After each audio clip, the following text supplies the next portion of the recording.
Hola, ¿qué tal? Les damos la bienvenida y como siempre comenzamos con los titulares. Donald Trump recurre a la ayuda de reservistas del Ejército y la Guardia Costera para contener el brote de coronavirus en el país. Estados Unidos supera los 100.000 contagios, casi la mitad en Nueva York. Brasil prohíbe la entrada de todos extranjeros al país. Argentina va más allá y restringe el ingreso incluso a sus propios ciudadanos. México y Nicaragua son ahora los únicos países de América Latina que mantienen sus fronteras abiertas a pesar de la pandemia. La Unión Europea se divide ante la crisis de la COVID-19. Unas naciones exigen investigar la falta de recursos para responder al brote, mientras otras recuerdan que ha sido fruto de las políticas austeras de los últimos años. En España e Italia aumenta drásticamente el número de fallecidos.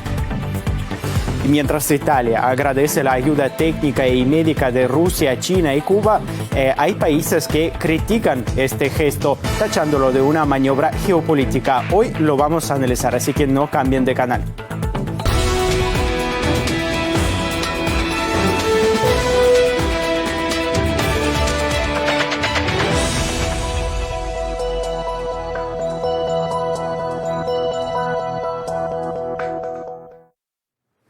Donald Trump autoriza la movilización de reservistas del Ejército y la Guardia Costera de Estados Unidos para contener el brote de coronavirus en el país. También firmó un paquete de estímulo económico de más de $2 billones. Además, el presidente anunció que grandes empresas norteamericanas deberán producir equipamiento médico por orden del gobierno. El número de contagiados en el país ya supera los 100.000, con casi la mitad de los casos en Nueva York. La alcaldía de la urbe baraja la posibilidad de imponer multas de hasta $500 a los que incumplan las pautas del distanciamiento social. Ignacio Jubilla con la reseña. En un clima distendido, con elogios recíprocos además entre él y sus propios funcionarios por cómo están manejando la pandemia del coronavirus desde la Casa Blanca, Trump firmó entonces este acta y confirmó que se trata del mayor plan de ayuda económica en la historia de los Estados Unidos. Más de $2 billones que, según anunció, serán distribuidos ya inmediatamente para asistir a trabajadores y a empresas en un intento por contrarrestar las consecuencias de la paralización económica. Y a lo que hay que sumarle los 4 billones en préstamos que ya había anunciado la Reserva Federal. Vamos a escuchar al presidente de los Estados Unidos cuando hacía el anuncio de la firma de esta ley. Hoy firmó el paquete de rescate económico más grande en la historia de Estados Unidos. Yo diría que es más grande que cualquier otro paquete. Es 2 veces mayor que cualquier rescate firmado alguna vez. Es de 2,2 billones, pero de hecho aumenta potencialmente hasta los 6,2 billones de dólares. Bueno, estaba allí acompañado en el Salón Oval por miembros del Grupo de Tareas contra el Coronavirus que lidera el vicepresidente Mike Pence y por Mitch McConnell, el líder de la mayoría republicana en el Senado, quien tuvo a cargo esta larga semana de intensas discusiones con los demócratas para lograr ese acuerdo en el Congreso. A pesar de las acusaciones cruzadas con los demócratas, que recordemos rechazaban en principio este plan por considerar que era un rescate para las grandes corporaciones, bueno, finalmente McConnell terminó agradeciendo a sus adversarios en el Capitolio y resaltó que se trata de un acuerdo histórico que se aprobó, además dijo, en tiempo récord. Hay que decir que aunque se esperaban estos anuncios, no pudieron evitar una nueva caída del 3%, de más del 3% en Wall Street, mientras que la titular del FMI, Kristalina Georgieva, advirtió que el mundo entró ya en una recesión igual o peor que la del 2019, dijo, y que se van a necesitar inyecciones multimillonarias de dinero para amortiguar la situación. Y otra novedad, sin dudas, es que Trump confirmó que su gobierno va a obligar a la empresa General Motors a fabricar ventiladores utilizando una herramienta que hasta ahora se había resistido a usar. Se trata de la Ley de Producción de Defensa. Esta es la primera vez que Trump invoca esta ley para ordenarle precisamente a una empresa privada a producir eso que el Estado pide y aceptando además las condiciones que se le imponen. Trump dijo que General Motors se había comprometido a fabricar miles de ventiladores, pero que luego dijo que bueno, que haría una menor cantidad y que además pretendía cobrarlos más caros, y entonces finalmente por eso el presidente optó por forzar a la compañía. Algo que advirtió que espera no tener que usar con otros proveedores privados, pero es una posibilidad que dejó abierta. alerta. En general, un tono muy confiado de Trump sobre las políticas que se están aplicando en el país, el mismo tono que mantiene en sus redes sociales, asegurando, bueno, que se va a ganar esta guerra contra el coronavirus, pero en medio de un avance de la pandemia que sobre todo estos últimos días parece verdaderamente fuera de control. Vamos a recordar que el gobernador de Nueva York, Andrew Cuomo, confirmó más temprano que el estado ya había pasado los 44.000 casos confirmados, superando considerablemente sus cifras de infectados y de muertos en solo 24 horas. Y de hecho, en Nueva York se registran casi la mitad de los casos, como decimos, en Estados Unidos. El país se mantiene como el centro de la pandemia, con la mayor cantidad de casos que el resto de las naciones del mundo, y el portavoz de Salud Pública del gobierno anticipó ya que la próxima semana habrá nuevos puntos calientes en los Estados Unidos, como por ejemplo las ciudades de Detroit, Nueva Orleans y Chicago. En opinión del corresponsal del diario El Mundo en Washington, Pablo Pardo, el aumento de casos en Estados Unidos se debe a la falta de cooperación sistemática entre el gobierno federal y los estados. Aquí la situación es como un descarrilamiento a cámara lenta y además con múltiples focos, porque Estados Unidos es un país federal, es un país en el que cada estado y a veces incluso cada condado adopta medidas diferentes. Por ejemplo, en Mississippi, la gobernadora del estado, que es republicana, ha prohibido a las ciudades paralizar la actividad económica de ninguna manera. En Florida han tenido las playas abiertas hasta hace exactamente una semana. Entonces, yo creo que vamos a ver no solamente un foco muy grande, como ahora hay, por ejemplo, en Nueva York, sino que luego vamos a ir viendo otros focos dispersos por todo el país. Mientras la representante oficial del Ministerio de Exteriores de Rusia denuncia que las sanciones estadounidenses contra Venezuela constituyen un arma de genocidio en medio de la crisis sanitaria mundial, María Zakharova llamó a Washington a levantar las restricciones y reafirmó el apoyo de Moscú a Caracas. No vamos a dejar de repetir nuestro llamamiento al levantamiento inmediato de las sanciones ilegales que en medio de la pandemia se convierten prácticamente en un arma genocida. Y ahora, cuando la economía de Venezuela, asfixiada por las restricciones, necesita ayuda urgente para el suministro de bienes y medicamentos, se restringe el acceso a los fondos gubernamentales en los bancos extranjeros, amenazando la vida de miles de personas. El Banco Central de Bolivia aprueba un crédito de $1.500 millones para la respuesta del gobierno a la emergencia sanitaria. Previo, el Ejecutivo anunció varias medidas, entre ellas la suspensión de los pagos de préstamos y rebajar las facturas de los servicios básicos. Por su parte, Ecuador endurece las restricciones de circulación durante la crisis. El Ejecutivo de Argentina también refuerza la cuarentena obligatoria, ampliando la prohibición a sus ciudadanos de ingreso por aire, mar y tierra. Ricardo Romero nos amplía.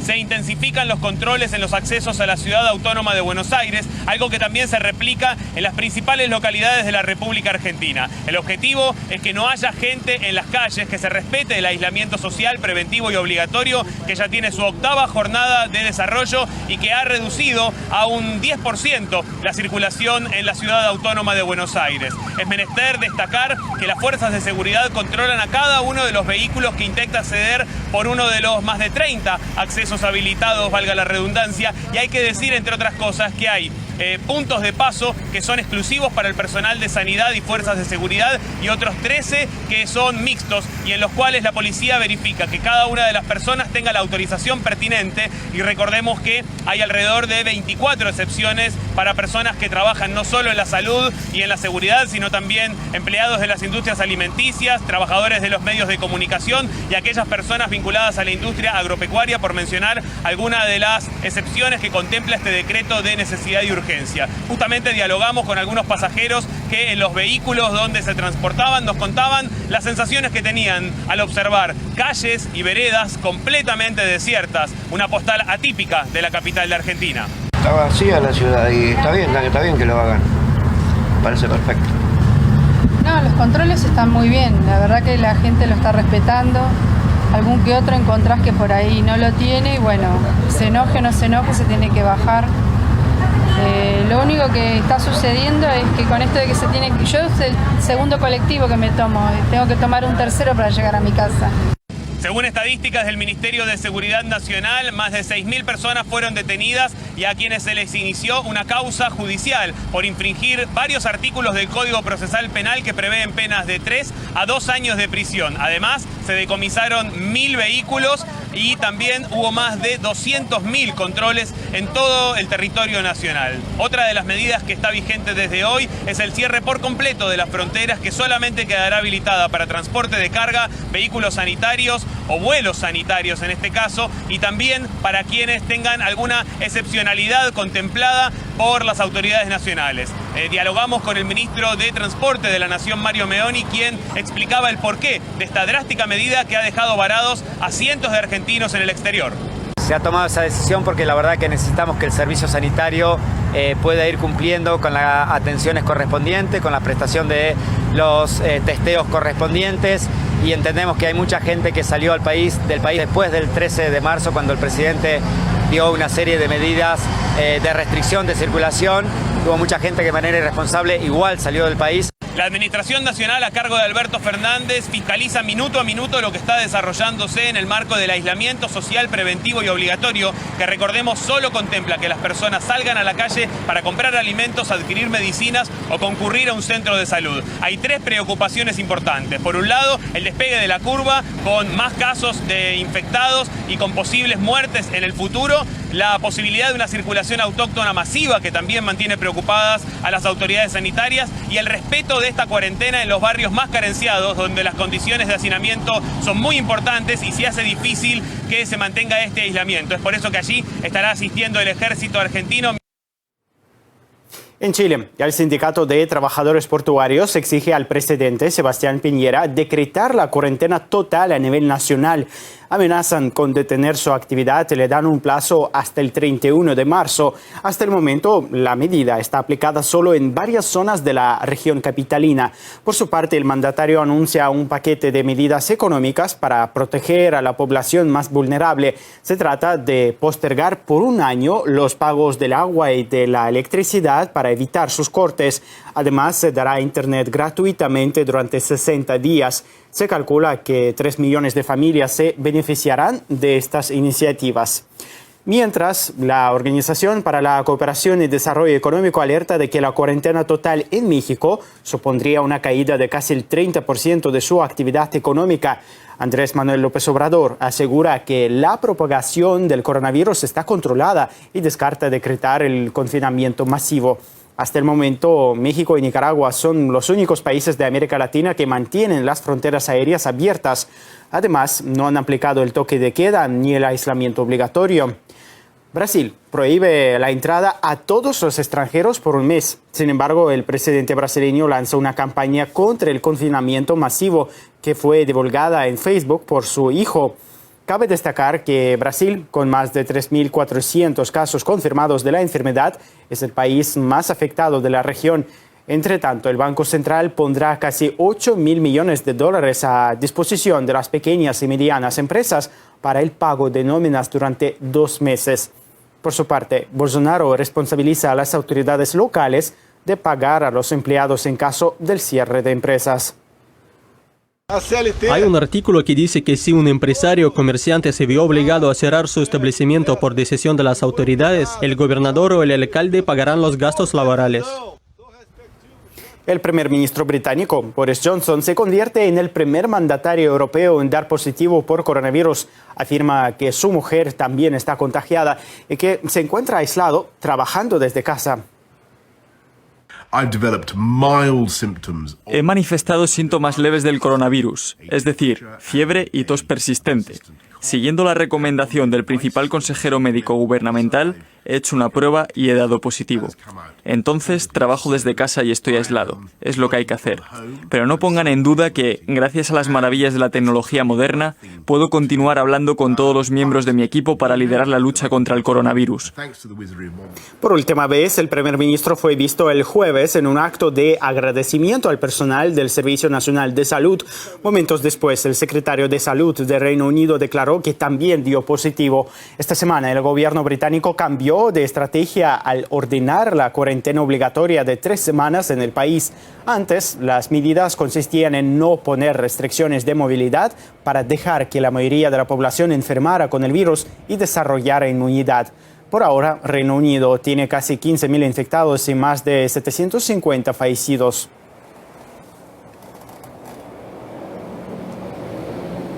En Italia registran en un día 919 nuevas muertes, el mayor número desde el comienzo de la epidemia. En total son más de 9.000.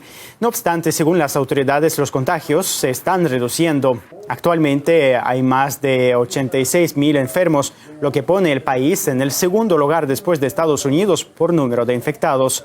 El presidente del Instituto Superior de Sanidad declaró que Italia aún no ha alcanzado el pico de la propagación y prevé que eso ocurra en los próximos días. El gobierno ha recalcado la importancia de seguir con las medidas estrictas para que la enfermedad frene su expansión hacia el sur de la nación. Y pasamos a España, donde el gobierno ha vetado de forma temporal los despidos provocados por el coronavirus. Desde el Ejecutivo insisten en que el empleo debe mantenerse durante la crisis sanitaria y nadie debe aprovecharse de ella. En las últimas 24 horas, las muertes han alcanzado la cifra máxima de 769. Se convierte así en el segundo país con más fatalidades, con un total de 5.100 y con más de 65.000 contagiados. Y ante la ausencia del material de protección, ascienden los contagios entre el personal sanitario con casi 10.000 casos. Las autoridades señalan que los infectados han disminuido por segundo día consecutivo, pero es pronto para observar una tendencia. A su vez, las funerarias de la capital empiezan a llevar los cuerpos a tanatorios a 400 kilómetros de distancia porque las instalaciones no dan abasto. Además, se está habilitando una segunda gran morgue temporal en un complejo sin acabar en Madrid. Francisco Guaita conversó sobre el día a día con una médica. Buenas, Miriam, ¿cómo estás? Hola, pues bueno, un poco cansada porque salgo de guardia, pero bueno, bien. ¿Cómo describes a día de hoy la situación en tu hospital? ¿Cuál es la radiografía que haces en estos momentos? Pues yo te diría que bastante dura, la verdad, porque bueno, cada vez hay más gente infectada, los hospitales se están saturando, no somos todo el personal que debiésemos y se hace duro, la verdad. Médicos y expertos están diciendo que en estos momentos están haciendo medicina de guerra. ¿Es así? Sí, se puede decir que estamos haciendo medicina de guerra. Yo no sé si habéis visto las imágenes de IFEMA, van a abrir unos pabellones para poder derivar a ingresos porque los hospitales ya no damos abasto y se ven las camas colocadas en fila como si fuese la Segunda Guerra Mundial y bueno, luego en el día a día sí es un poco, damos lo mejor de nosotros, pero un poco sobrevivir y bueno, los hospitales llenos, salas de espera llenas, ingresos esperando para subir sentados en un banco, bueno, sí, medicina de guerra total. ¿Cuál es tu mayor preocupación a día de hoy? Me preocupa mucho lo que estoy viendo en el trabajo, que es gente joven que no tiene ninguna patología y que llega muy mala, con neumonías bilaterales brutales, con una dificultad para respirar fatal y me preocupa que no es lo que a mí me habían contado o lo que yo había entendido, que me habían dicho que era una gripe y estamos viendo en el día a día que no es así y que no solo afecta a gente mayor. ¿Se está eligiendo ya a los pacientes? ¿Hemos llegado a ese punto? Sí que es cierto que si hay una cama de UCI y hay una persona de 70 años susceptible o candidata a UCI y otra de 40 años y solo hay una cama y un respirador, pues sí, hay que elegir. Creo que en Italia ya se estaba haciendo, en algunos hospitales ya se venía haciendo en los días anteriores y a nosotros pues nos está tocando ya. ¿Qué es lo que rescatas de positivo de todo esto? Pues de positivo, mira, la solidaridad de la gente, en nuestro caso en el hospital, todos los servicios, todos los médicos de todas las especialidades nos están ayudando un montón, bajan a la urgencia para ayudarnos en lo que pueden. Bueno, el compañerismo es, o sea, brutal, brutal. Muchas gracias, Miriam, por todo vuestro trabajo y mucha fuerza estos días. Gracias a vosotros, cuidaos.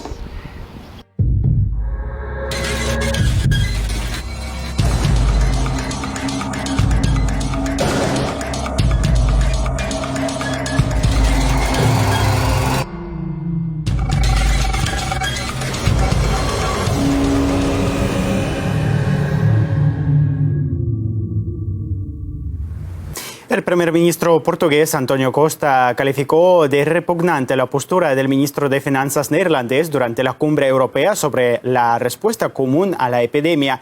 Este propuso investigar por qué algunos Estados miembros no tienen margen fiscal para afrontar la situación económica y social. Las posiciones encontradas de los países del sur y del norte del bloque europeo obligaron a posponer la reunión 15 días para definir los pasos a seguir.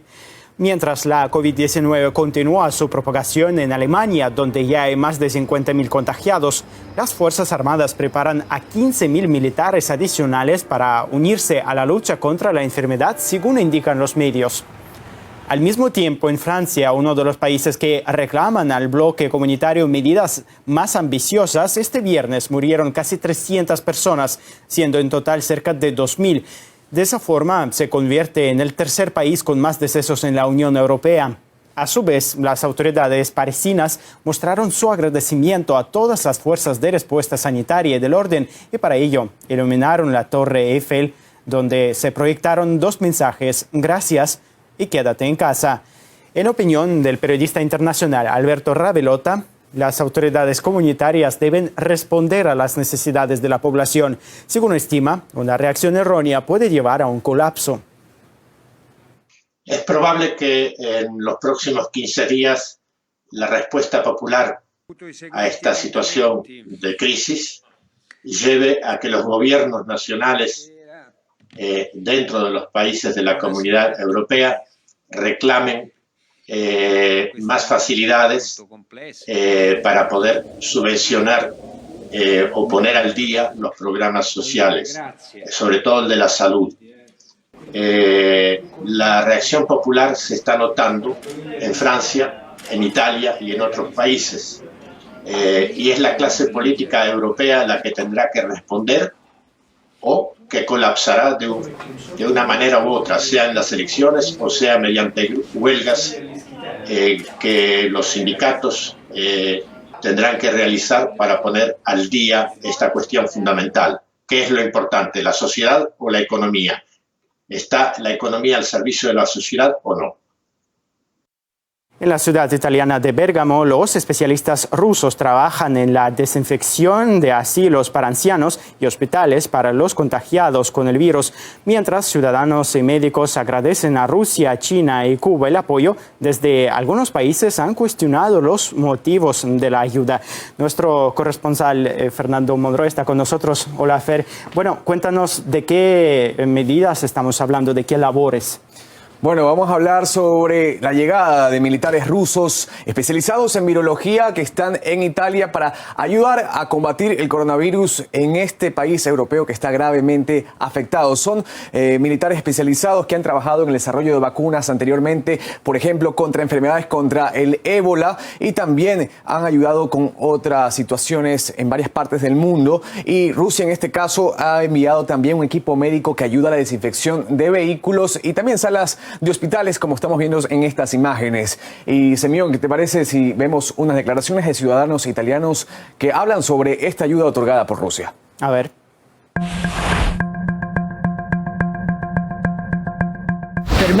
Por mi parte sí, es bienvenida porque Italia se quedó sola, entonces creo que hicieron bien. Es correcto ayudarse mutuamente en este momento. Estaremos también listos para apoyar a otros países cuando haya necesidad. Creo que en estas circunstancias cualquier tipo de ayuda, sin importar su origen o ideología, tiene que ser aceptada. Todos somos humanos y lo único justo es ayudarse el uno al otro.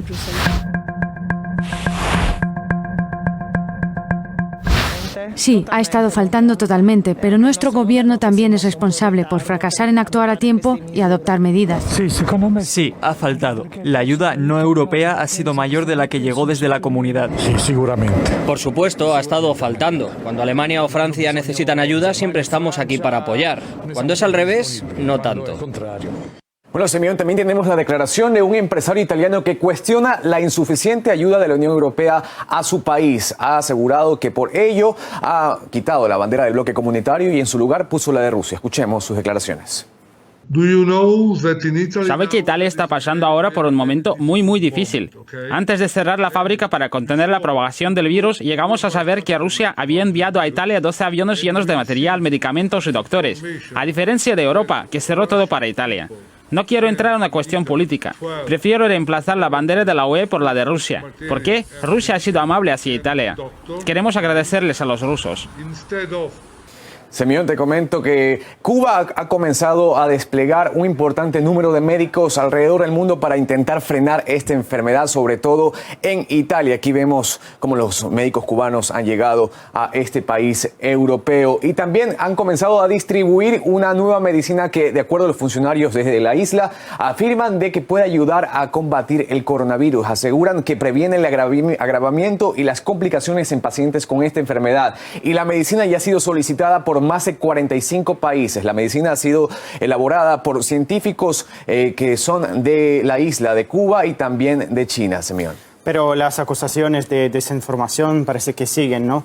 Exactamente, veamos las declaraciones que vienen desde la Unión Europea. Afirman de que los medios pro-Kremlin se han destacado en la difusión de desinformación sobre el coronavirus con el objetivo de agravar la crisis de salud pública en los países occidentales. También tenemos otra declaración que viene de un funcionario de la Unión Europea. Se trata del jefe de la diplomacia del bloque comunitario. Él afirma que no es momento para culparse unos a otros. Cualquier ayuda es bienvenida. Además, tenemos las declaraciones por parte de Mike Pompeo de Estados Unidos, que asegura, critica mucho a Rusia, a China y a Irán porque supuestamente sigue en el motivo de la desinformación. La desinformación no solo proviene de actores aleatorios de todo el mundo, sino a menudo de lugares como el Partido Comunista Chino, Rusia o Irán. Esas son las naciones que quieren socavar lo que estamos haciendo aquí, nuestra democracia, nuestra libertad, la manera de la que estamos respondiendo a este riesgo, al virus de Wuhan. Quieren socavar nuestras actividades. China, de su lado, ha cuestionado esta situación y lo ha rechazado, pero también se ha pronunciado el gobierno de Rusia frente a esto. Aseguran que ayuda a Italia por su situación con el coronavirus fuera de cualquier contexto político o coyuntural. Es así como se mueven las situaciones, Simeón, en medio de esta emergencia internacional. Gracias, Fernando, por ampliarnos este tema. Y hemos profundizado en el asunto y en opinión del experto de geopolítica Fernando Moragón, en situación de pandemia, Estados Unidos demuestra una vez más que no le importa la Unión Europea. Estados Unidos lleva ya tiempo con la presidencia de Trump donde Europa le importa más bien poco. Y lo ha demostrado muchas veces con su negativa inicial a la OTAN. Y bueno, y luego con las exigencias de que se cumpla el 2% del PIB en gasto de la OTAN. Y la Unión Europea nunca le ha interesado tampoco mucho. Es decir, con lo cual esto es la política ya normal de Estados Unidos. Lo peor en esta crisis, y lo que se está viendo, es que países como Estados Unidos, por ejemplo, o Gran Bretaña, han antepuesto la vida de sus ciudadanos, perdón, la economía a la vida de sus ciudadanos. Aquí había dos opciones muy claras, y es que o salvas la economía o salvas a la gente. Bueno, Estados Unidos y Gran Bretaña han decidido salvar la economía y que la gente se muera. Vamos a hacer una pequeña pausa y enseguida regresamos para repasar los titulares.